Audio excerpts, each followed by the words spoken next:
చిన్ని ప్రార్థన. దేవా, నీ వాక్యాన్ని చదువుకున్నాం, మాతో మాట్లాడమని త్వరగా వచ్చుచున్న యేసు నామములో వేడుకొనుచున్నాము తండ్రి. పిండి కుమారుడైన క్రీస్తు ప్రభు వారి యొక్క ఆశీర్వాదములు, రాకడ సిద్ధపాటు చేరువచ్చిన మనకు అందరికీ కలుగును గాక. అందరికీ మరణాత. త్వరగా ముగించేనని ఒకసారి గట్టిగా చప్పట్లు కొట్టండి. ఓకే, టైం అయిపోతున్న కొలది బాడీలో మార్పులు వచ్చేస్తాయన్నమాట. ఏమా, చూపులో మార్పులు వచ్చేస్తాయి. మొన్న సంఘంలో వాక్యం చెప్పడానికి వెళ్తే 10 దాటింది. ఆయనంట కరెక్ట్గా 10 అయితే వెళ్ళిపోతాడంట. ఉండంటండి 10 అయిన తర్వాత బైబిల్ పడి వెళ్ళిపోతున్నాడు. ఇలా సీరియస్గా చూసుకుంటా. ఆయనకి ఏంటంటే ఆయనకి టైమే ముఖ్యం, వాక్యం అన్నీ ముఖ్యము కాదు. కనుక సమయం అయిపోయే కొలది మనిషి యొక్క మాట తీరు మారిపోద్ది, ఆలోచనలు మారిపోతాయి, బాడీ లాంగ్వేజ్ కూడా ఏమైపోద్ది, మారిపోద్ది. మీది కూడా ఏమైపోయింది? ఇప్పుడు చాలా మంది మారిపోయారు. దేవునికి స్తోత్రం. మరణాత. ఒక 3 క్లుప్తమైన విషయాలు చెప్పి నేను ముగిస్తాను. ఒకటి, రాకడ ధ్వని. రెండవది, గురుతుల ధ్వని. మూడవది, విశ్వాసుల పని. ప్రియుల, మనం చదువుకున్న వాక్య భాగంలో ప్రభు వారు చెబుతున్నటువంటి మాట ఏంటి అంటే, ఇదిగో నేను త్వరగా వచ్చుచున్నాను. ఇదే మాట ప్రకటన గ్రంథంలో సుమారు 7 సందర్భాల్లో రాయబడి ఉన్నది. ఇదిగో అనగా త్వరగా అని అర్థం. ఆయన త్వరగా వస్తానన్నాడు. సుమారు 2020 సంవత్సరాలు గడిచిపోయింది, ఇంకా రాలేదు. ప్రియులారా, రాలేదు కాబట్టి ఇంకా రాడులే అనుకునేవారు చాలా మంది ఉన్నారు. కొన్ని సందర్భాల్లో నీ మనసు అంటదట, ప్రభు అప్పుడే రాడులే. దర్శనాలు కలుగుతాయంట, రాడులే. స్వప్నాలు వస్తాయంట, రాడులే. అపవాది కూడా నచ్చ చెప్తాడంట, అప్పుడే యేసు ప్రభు వారు. అయ్యగారు 99వ పాటలో రాస్తారు ఈ మాటలన్నీ కూడా. ఒక దినమున పొలంలో అందరూ కూడా పనిచేస్తూ ఉన్నారు.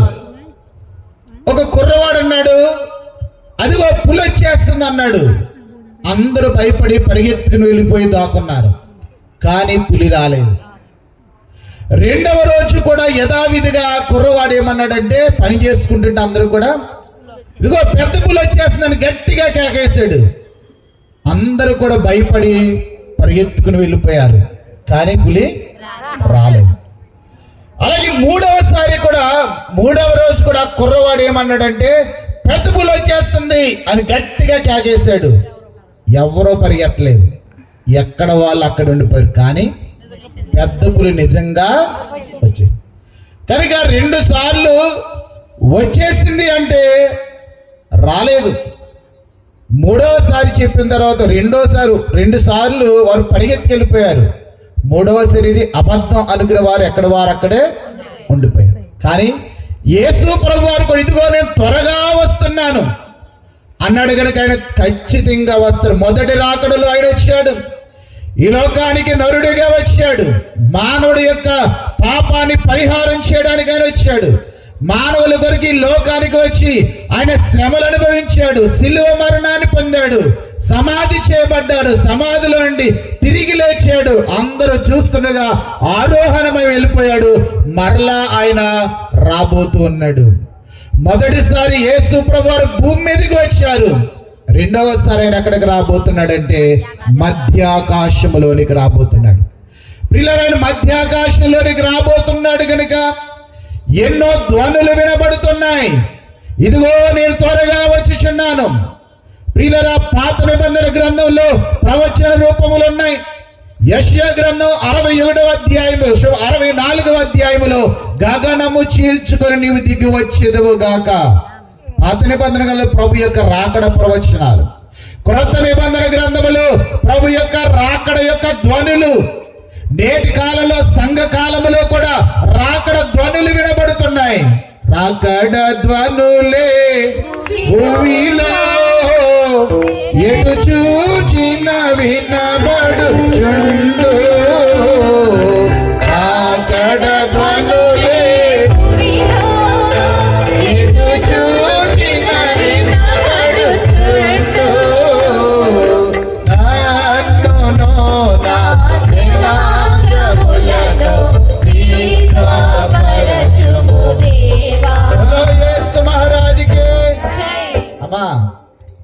మన చంద్రబాబు నాయుడు గారు అమ్మ మీకు ₹1,00,000 ఇతను కావాలని వాళ్ళు చేతులు ఎత్తున్నాడు, మీరు ఎంతవరకు ఎత్తారు చేతులు?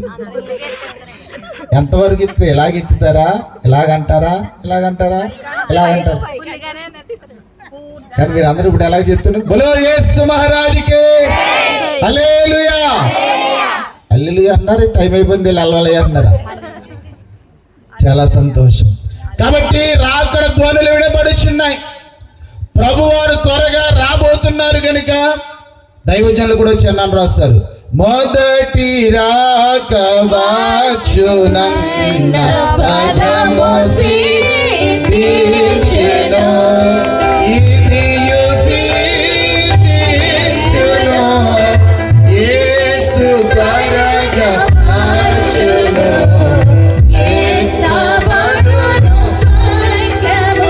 యేసు మహారాజుకి. మీరు ఒక అబ్బాయిని షాప్కు పంపించారు, ఆ అబ్బాయి రావడం లేదు. ఫోన్ చేసి ఒరే త్వరగా రారా అంటారు, ఆడేమంటాడు? వచ్చేస్తున్నాను అంటాడు. మరలా ఫోన్ చేస్తారు, త్వరగా రారా అంటాడు, మరలా ఏమంటాడు? వచ్చేస్తున్నాను, దగ్గరలో ఉన్నా. అలాగే యేసు ప్రభు వారు కూడా ఇదిగో నేను త్వరగా వస్తున్నాను అన్నటువంటి ప్రభు వారు కూడా త్వరగా వచ్చేస్తా ఉన్నారు. ఆయన వచ్చే సమయం ఆసన్నమైంది. గురుతులన్నీ కూడా జరిగిపోతున్నాయి కనుక, ఆ రాకడ ధ్వనులు వినబడుతున్నాయి కనుక మనం కూడా ప్రియులరా సిద్ధపడి రెడీగా ఉండాలి. రెండవదిగా గురుతుల గని. బైబిల్ గ్రంథము గురుతుల గని. ఈ బైబిల్ గ్రంథంలో యేసు ప్రభు వారి యొక్క రాకడను గురించిన గురుతులు ఎన్నో ఉన్నాయి. మత్తయి సువార్త 24వ అధ్యాయములో, మార్కు సువార్త 14వ అధ్యాయములో, ఇలాగున బైబిల్ అంతటిలో కూడా యేసు ప్రభువారు వచ్చే ముందు ఈ లోకము యొక్క పరిస్థితులు ఎలా ఉంటాయి, మతాల మధ్య ఎలా ఉంటుంది, మనుష్యులు ఎలా ఉంటారు, అన్నిటిని కూడా యేసు ప్రభువారు ముందుగా చెప్పేశారు. అంటే ప్రియులారా భూకంపాలు జరుగుతున్నాయి, యుద్ధాలు జరుగుతున్నాయి, మనుషులలో ప్రేమ చల్లారిపోయింది, స్వార్థం పెరిగిపోయింది, అసూయ పెరిగిపోయింది, అక్రమాలు పెరిగిపోయాయి, సమాధానము లేదు. చాలా భయంకరమైన పరిస్థితులు ఈ లోకములో జరుగుతున్నాయి. ఇవన్నీ కూడా యేసు ప్రభు వారి యొక్క రాకడకు సూచనలు అయి ఉన్నాయి, లేక గుర్తులై ఉన్నాయి.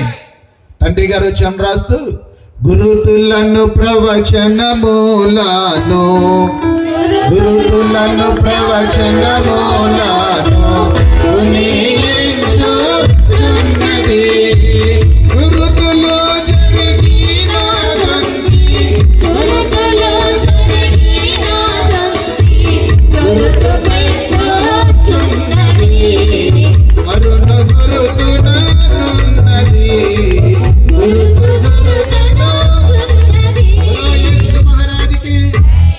కనుక గురుతులన్నీ కూడా జరిగిపోతున్నాయి కనుక ఆయన త్వరగా రాబోతున్నాడని గ్రహించండి. మతాల మధ్య మనిషి సంబంధమైనటువంటి గురుతులు, మత సంబంధమైన గురుతులు, లోక సంబంధమైన గురుతులు, మతాల మధ్య ఎక్కడ చూసినా ఏం జరుగుతున్నాయి చెప్పండి? గొడవలు. మా మతమే గొప్పది, మా మతమే గొప్పది, మేమే గొప్పవారు, గందరగోళాలు. దేశాల మధ్య యుద్ధాలు, మా దేశమే గొప్పది, మీ దేశం కంటే మా దేశమే గొప్పది, మేమే గొప్పవారం. యుద్ధాలు జరుగుతూ ఉన్నాయి. మనుష్యుల మధ్య గురుతులు, ఒకరికొకరు అతకడం లేదు, అత్తకు అతకడం లేదు, కోళ్ళకి అతకడం లేదు, అన్నదమ్ములకి అతకడం లేదు, అక్క చెల్లెలకి అతకడం. ఈరోజు నాకు ఆయన వ్యాపారం చేసుకుంటే అలా అన్నీ తిట్టేస్తున్నాడు. ఏమంటే ఎంతకని మీ అన్నయ్య కాదండి తిడుతున్నారు ఏంటంటే, ఆడా మా అన్నయ్యాడు అంటే అన్నదమ్ముల మధ్య ఎంత భయంకరమైన పరిస్థితులు ఉన్నాయి చూడు. అంటే ఇది రాకడ సమయము ఆసన్నమైందని తెలిపే సూచన.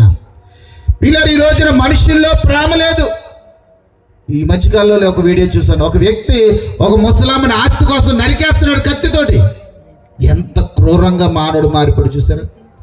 ఇవన్నీ కూడా ఏం తెలియజేస్తున్నాయంటే యేసు ప్రభువారు త్వరగా రాబోతున్నాడు అని తెలియజేస్తున్నాయి. బలో యేసు మహారాజుకి హల్లెలూయా.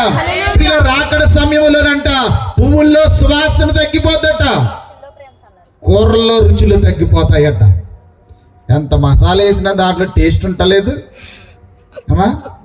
పువ్వులు ఇన్నాళ్ళ మల్లి చెట్లు ఉంటా ఉండి ఇంటి దగ్గర సువాసన వెదజల్లుతూ ఉండే. రాళ్ళపాలెం సెంటర్లో ఎంత గుట్ట ఉంటుంది, పూల గుట్ట, కానీ వాసన అవతల రోడ్డు నుండి అవతల రోడ్డుకి రాదు. అంటే దేవుని యొక్క రాకడ సమయంలో అన్నిటిలో కూడా బలము తగ్గిపోద్ది, అన్నిటిలో కూడా ఆ యొక్క పరిశుద్ధత తగ్గిపోద్ది, అన్నిటిలో కూడా సువాసనలు తగ్గిపోతాయి. ఇవన్నీ కూడా దేవుని యొక్క రాకడకు సూచనలు, గురుతులన్నీ కూడా అయిపోయినాయి. మరి ఇప్పుడు ప్రభు రాబోతున్నాడు గనుక విశ్వాసులు చేయవలసిన పని ఏంటి అంటే మనం ఏం చేయాలి ఇప్పుడు అంటే, మొదటిగా ప్రియుల ఒక 4 పనులు మనం చేయాలి. ఒకటి, ఎదురు చూడాలి. ఫిలిప్పీయులకు రాసిన పత్రిక 3వ అధ్యాయం 20 వచనం చదవక్కర్లేదండి. ఏం చేయాలి చెప్పండి? ఎవరి కొరకు ఎదురు చూడాలి? పెండ్లి కుమారుని కొరకు ఎదురు చూడాలి.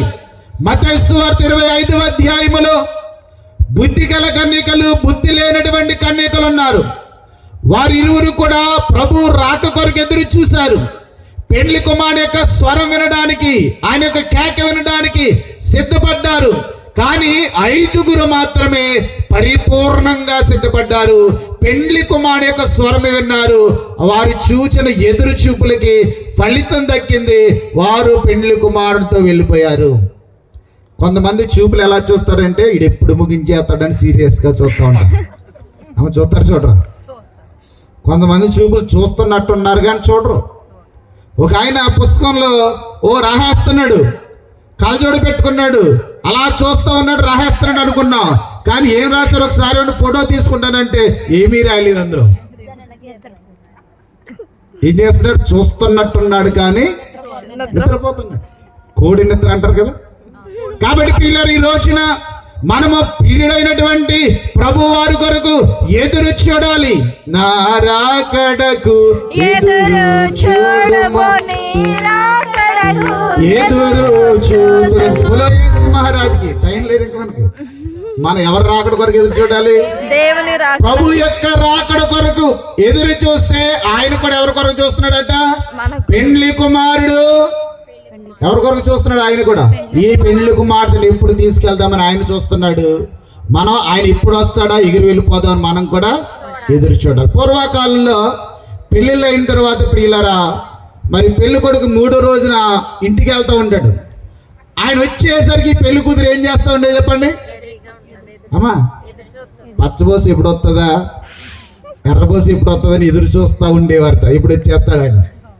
అలాగనా ఈ రోజులు ఆ చూపులు ఏమి లేవండి. ఇప్పుడు అంత ఏంటి, ఆన్లైన్ చూపులు మాట, అన్ని వీడియో కాల్, ఇంక అన్ని ఇయ్యంతే. కాబట్టి ప్రియులరా, ఆయన త్వరగా రాబోతున్నాడు గనుక ప్రభు వస్తున్నాడని మనం ఎదురు చూడాలి. యెహోవా కొరకు ఎదురు చూచేవారు ఎగిరి బలం మనకు వస్తుంది. రెండవదిగా మనం చేయవలసిన పని ఏంటంటే, ఆయన రాకడను అపేక్షించాలి. తిమోతి రాసిన 2వ పత్రిక 4వ అధ్యాయము 8వ వచనం. ఆశ ఉండాలి, అపేక్ష అనేది ఉండాలి. ఈ అపేక్ష అనేది లేకపోతే ప్రియులరా రాకడ మేఘం ఎక్కలేము. ఇక 3వదిగా మనం చూస్తే ప్రార్థన చేయాలి. ఏం చేయాలండి? ప్రార్థన. ప్రకటన గ్రంథం 23వ అధ్యాయము 17 నుండి 29వ వచనం వరకు మనం చదివితే అక్కడ పెండ్లి కుమార్తె యొక్క చివరి ప్రార్థన ఉన్నది. ఆత్మయు పెండ్లి కుమార్తెయు రమ్ము అని చెప్పుచున్నారు. వినువాడు కూడా రమ్ము అని చెప్పు. ప్రభువైన యేసు రమ్మను ప్రార్థన నేర్పుము. ప్రభువా సభలకు మాత్రమే కాక ఇతర సభలకు మాత్రమే, ఇతర జనులకు కూడా ఇది ప్రార్థన. జనులకు ఇది ప్రార్థన. మహారాజుకే మరణాత. ఇప్పుడు ప్రియులారా, ఈ పెండ్లి కుమార్తె ఆ పెండ్లి కుమారుని ఎదుర్కోవాలి అంటే, ఈ సంఘము ప్రియులరా ఆ పెండ్లి కుమారుని యొద్దకు వెళ్ళాలంటే ఏం చేయాలంటే ప్రార్థన చేయాలి. అమ్మ, ప్రార్థన అంటే ఏ ప్రార్థన చేయాలి? ఇప్పటి వరకు మనం ఇంతవరకు ఈ కాలం వరకు ఈ క్షణం వరకు ఏ ప్రార్థన చేశామంటే, రోగముతో ఉన్నానయ్యా స్వస్థపరచండి, కష్టాల్లో ఉన్నాను విడిపించండి, శ్రమల్లో ఉన్నాను తప్పించండి, అప్పుల్లో ఉన్నాను సహాయం చేయండి, ఇల్లు లేదు ఇల్లు ఇవ్వండి, పిల్లకి పెళ్లి చేయండి, కార్యక్రమాలు జరిగించండి. పిల్లగా పక్కాడి నగలు కొనేసుకుంది నాయన, నాకు కూడా నెక్లెస్. ఈ మన ప్రార్థనలు ఇప్పటి వరకు. కానీ ఈ ప్రార్థనలు ఏమి పనికిరావు. ఎక్కడికి వెళ్ళడానికి? అమ్మ ఎక్కడికి వెళ్ళడానికి? రాకడ మేఘం ఎక్కడానికి ఈ ప్రార్థనలు ఏవి కూడా. ఏ ప్రార్థన ఉండాలి పెండ్లి కుమార్తె అంటే? ప్రభు అయిన యేసు రమ్ము. ఏ ప్రార్థన అండి? ప్రభు అయిన యేసు త్వరగా రమ్ము. ఈ ప్రార్థన పెండ్లి కుమార్తెకు ఉన్నప్పుడు ప్రియులరా, ఆయన త్వరగా వస్తాడు. మనం త్వరగా ఎక్కడికి వెళ్ళిపోతాం? మేఘములోనికి వెళ్ళిపోతాం. మేఘములపై వరుడు క్రీస్తు వేగముగా రాగానే, మేఘములపై వరుడు క్రీస్తు వేగముగా రాగానే, మేఘములోనికి వెళ్ళిరేను హల్లెలూయా పాడరా. మేఘం మీదకి రాబోతున్నాడు. ఆయన మేఘం మీద రాబోతున్నాడు. ఇక మనం కూడా వెళ్ళి మేఘములో ఆయన కలుసుకుని ఏం పాడాలి? మేఘం మీదికి వెళ్ళి నేను హల్లెలూయా పాడేదా. యేసు మహారాజుకి నాతో మాట చెప్తారా? నా లోకం, నా లోకం, అమ్మ మా లోకం కాదు, నా లోకం, నా లోకం, నా లోకం, పరలోకం, పరలోకం, నా స్థానం, నా స్థానం, వధువు సంఘ స్థానం, వధువు సంఘ స్థానం. నా లోకం, నా లోకం, పరలోకం, పరలోకం, నా స్థానం, వధువు సంఘ. ఇలా మేఘములోనికి వెళ్ళిన తర్వాత, ప్రభువుతో వెళ్ళిన తర్వాత, ఈ భూమి మీద నుండి వెళ్ళిపోయిన సిద్ధపడిన సంఘం యొక్క స్థితి ఏంటంటే వధువు సంఘ స్థానము. బోలో యేసు మహారాజుకి. ఇక చివరిదిగా ఏంటంటే ఆయనతో సహవాసము చేయాలి. ఎవరితోటి అండి? ప్రభువుతో. ఈ లోకంలో చాలా సహవాసాలు ఉన్నాయి. సీరియల్ సహవాసాలు ఉన్నాయి, సెల్ ఫోన్ సహవాసాలు ఉన్నాయి, ఏమా ఇంకేమున్నాయి? చాలా రకాల సహవాసాలు ఉన్నాయి. ఈ సహవాసాలు ఏమి మన పరలోక రాజ్యానికి చేర్చవు. దేవుని యొక్క సహవాసము ఒక్కటి మాత్రమే మనలను రాకడ మేఘము ఎక్కించగలదు. బైబిల్ గ్రంథంలో చాలా మంది భక్తులు దేవునితో సహవాసం చేసిన వారు ఉన్నారు. మొదటిగా ఆదికాండము 5వ అధ్యాయంలో మనం చూస్తే హానోకు ప్రియులరా దేవునితో సహవాసం కలిగిన వాడు, దేవునితో నడిచిన వాడు. దైవజనులు నడకలు చెప్తూ పెళ్లి కుమార్తె ఒక 7 నడకలు చెప్పారు. పెళ్లి కుమార్తె ఎలా నడవాలట? వాక్యంతో నడవాలి, ప్రేమతో నడవాలి, విశ్వాసంతో నడవాలి, యథార్థతో నడవాలి, అలాగే దేవునికి తగినట్లుగా. కనుక హానోకు చక్కని నడక నడిచాడు. 365 సంవత్సరాలు అయినా ఈ లోకంలో బ్రతికితే 300 సంవత్సరాలు దేవునితో సహవాసం చేశాడు. 65 సంవత్సరాల ప్రియులారా సంసారిక జీవితాన్ని కలిగి ఉన్నాడట. 300 సంవత్సరాలు సన్నిధి జీవితాన్ని కలిగి. అంటే దేనికి ఎక్కువ ప్రాధాన్యత ఇచ్చాడు? ప్రియులారా దేవునికి ప్రాధాన్యత ఇచ్చాడు. ఈ లోకంలో జీవించాడు, పిల్లలు ఉన్నారు, భార్య ఉంది, పనులు ఉన్నాయి, అన్ని ఉన్నాయి. కానీ ఈ లోకములో ఉన్నాడు, కానీ లోకము ఆయనలోనికి రానివ్వలేదు. ఈ లోకములో ఆయన జీవించిన కానీ లోక సంబంధమైన ఆయనలోనికి రానివ్వలేదు. ఈ లోకంలో జీవించినా కానీ లోక కార్యాలు ఆయనలోనికి రానివ్వకుండా చూసుకున్నాడు. ప్రియులరా ప్రభుతో పాటు ఆయన నడిచి పరమునకు వెళ్ళిపోయాడు. తర్వాత మనం చూస్తే ప్రియులరు ఏలియా గారు కూడా ఒక గొప్ప సన్నిధి పరుడు. ఆయన సన్నిధి పడు కనుక ఒక్క పూట భోజనం చేసి 40 దినాలు నడుస్తూ సన్నిధి చేశాడు. అమ్మ మనం నడుస్తూ సన్నిధి చేయగలమా? సరిగ్గా మందిరంలో కూర్చొని మోకరించే సరిగ్గా సన్నిధి చేయలేకపోతున్నారు. ఇప్పుడు మోకాలు నొప్పులు అంటారు, మధ్యలో ఫోన్లు వచ్చేస్తా ఉంటాయి, అమ్మా చాలా గందరగోళం గత్ర. కానీ ఈయన 40 దినాలు నడుస్తూ దేవుని యొక్క తలంపు కలిగి సన్నిధి చేశాడు. ప్రియులరా ఆయన నడుస్తూ రాత్రికాలం పగటికాలం అడవులు అరణ్యాలు క్రూర మృగాల మధ్య ఎక్కడ నడిచినా సరే ఆయన చూపు ఎవరి మీద ఉందంటే ప్రభువు మీదే ఉంది. ఆయన చూపు, మన చూపు ఎవరి మీద ఉండాలి? ప్రభువు మీద. ప్రభు మీద ఉండాలి, కానీ మన చూపెడి వెళ్ళిపోతుంది లోకంలో వెళ్ళిపోతుంది. లోకం మీదకి, డబ్బుల మీదకి, బంగారం మీదకి, సీరియల్ మీదకి, రకరకాలుగా వెళ్ళిపోతున్నాయి మనుషులు. కానీ ఏలియా గారి యొక్క చూపు ఎవరి మీద ఉందండి? దేవుని మీద. నడుస్తూ ఉన్నాడు కానీ చూపు అంతా ప్రభు మీదే. కాబట్టి మరణము లేకుండా ఆయన కూడా ఎక్కడికి వెళ్ళిపోయాడు? పరలోకమునకు ఆరోహణ వెళ్ళిపోయాడు. పిల్లలు, ఎందుకు ప్రభు గారు మనకి ఈ భక్తుల గురించి రాయించారంటే, ఆనోకు ఎలాగో మరణము లేకుండా వెళ్ళిపోయాడు, ఏలియా ఎలాగున మరణము లేకుండా పరలోకమునకైనా మహిమ సింహాసనం మీదకి వెళ్ళిపోయాడు, అలాగే ఈ సంఘానికి కూడా ఆ స్థితి ప్రభు ఇవ్వబోతున్నాడు. ఎప్పుడు అంటే ఈ 4 పనులు కూడా మనము చేసినప్పుడు ఏం చేయాలండి? 1, ఎదురు చూడాలి. రాకడ అపేక్ష కలిగి ఉండాలి. 3, ప్రార్థన చేయాలి. 4, ఆయనతో సహవాసము. ఈ పనులు మనం చేసినప్పుడు ఆయనతో ప్రియులారా మనము ఎగిరి వెళ్ళు. ఆయన మధ్యాకాశంలో రాబోతున్నాడు, ఆర్భాటముతో రాబోతున్నాడు, ప్రధాన దూత శబ్దంతో రాబోతున్నాడు, దేవుని యొక్క బూరతో, ఆర్భటముతో, ఆశ్చర్యముతో, ఆయన దూతలతో యేసు ఇలాగు రాగానే. ఆర్భటముతో, ఆశ్చర్యముతో, ఆయన దూతలతో యేసు ఇలాగు రాగానే. ఎగిరిపోయే సంగవధువా, ఎగిరిపోయే సంగవధువా, ఏ వెలుగు రాజ్యం యేసుతో కలకాలం. యేసు మహారాజుకి ఇక్కడ ప్రియుల కలకాలం ఆయనతో ఉండేటువంటి భాగ్యం. ఈ లోకాన్ని విడిచి మధ్యాకాశంలోనికి ప్రభుని యొద్దకు వెళ్ళి అక్కడ నుండి ప్రియుల వధువు యొక్క స్థానములోనికి వెళ్ళిన తర్వాత అక్కడ దేవునితో యుగ యుగాలు ఏలేటువంటి భాగ్యం. ఆకలి దప్పికలు లేనటువంటి రాజ్యంలోనికి మనం వెళ్ళిపోతాం. ఆకలి దాహము ఉండనే ఉండవు, చీకటి రోగము ఉండనే ఉండవు, ప్రభువైన దేవుడే వారితో నివసించును, ప్రభువైన దేవుడే వారితో నివసించును, కన్నీళ్లను తాను తుడిచివేయును. యేసు మహారాజుకి చాలా సుందరమైనటువంటి లోకం అంట.